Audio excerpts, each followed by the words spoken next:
Influenza. Pediatrics. Introduction. Is influenza a non-dangerous disease? Select yes or no. Correct. Flu can be life-threatening.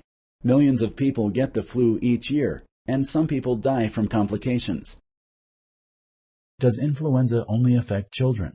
Select yes or no. Correct. Anyone can get the flu, and serious problems from influenza can happen at any age.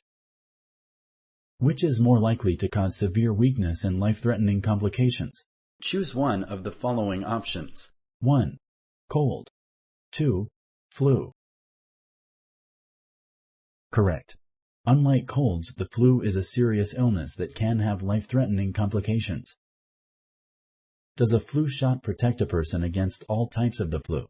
Select yes or no. Correct. A flu shot protects only against the flu viruses it contains and other flu viruses that are similar.